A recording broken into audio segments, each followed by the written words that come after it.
लोकसभा चुनाव की मतगणना कल यानी 4 जून को होगी, जिसमें 8,360 उम्मीदवारों के राजनीतिक भविष्य का फैसला होगा। चुनाव आयोग मतगणना की तैयारियों को अंतिम रूप देने में जुटा है। देश में हाल ही में 542 लोकसभा सीटों के लिए 7 चरणों में चुनाव हुए हैं। कल लोकसभा चुनाव के मैदान में उतरे 8,360 उम्मीदवारों के राजनीतिक किस्मत का फैसला होगा। लोकसभा चुनाव 2024 में देश की कुल 542 लोकसभा सीटों के लिए 7 चरणों में मतदान हुआ। लोकसभा चुनाव के दौरान 4 राज्यों अरुणाचल प्रदेश, सिक्किम, ओडिशा और आंध्र प्रदेश में विधानसभा चुनाव भी हुए, जिसमें से 2 राज्यों के परिणाम रविवार को आ गए हैं। बाकी 2 विधानसभा चुनाव की मतगणना लोकसभा चुनाव के साथ ही 4 जून को होगी, यानी कि कल। देश के 29 राज्यों और 7 संघ शासित प्रदेशों में आम चुनावों की शुरुआत 19 अप्रैल से हुई थी और 1 जून को अंतिम चरण के तहत किए गए मतदान के साथ ही 7 चरणों का आम चुनाव की मतदान प्रक्रिया संपन्न हो गई।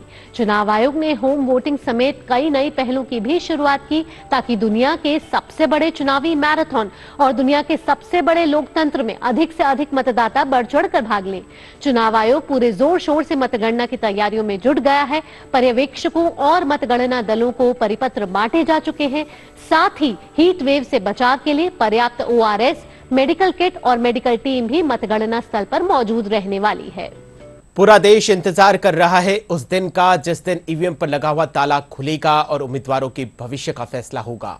यानी 4 जून को लोकसभा चुनाव की मतगणना होगी। लोकसभा चुनाव की तैयारियों और आवश्यक निर्देशों को लेकर चुनाव आयोग आज प्रेस वार्ता करेगा।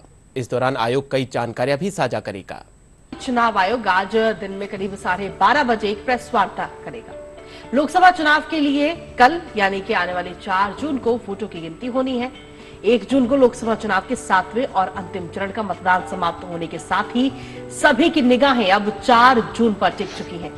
आज होने वाली इस प्रेस वार्ता से एक दिन पहले यानी कि बीते कल 2 जून को भाजपा और इंडी गठबंधन के नेताओं ने निर्वाचन आयोग से मुलाकात भी की थी और इस मुलाकात में भारतीय जनता पार्टी ने मतगणना और परिणामों की घोषणा के दौरान चुनावी प्रक्रिया की सुरक्षा सुनिश्चित करने का अनुरोध किया था। वहीं इंडी गठबंधन के प्रतिनिधिमंडल ने पोस्टल बैलेट की गिनती के मुद्दे पर बात की थी।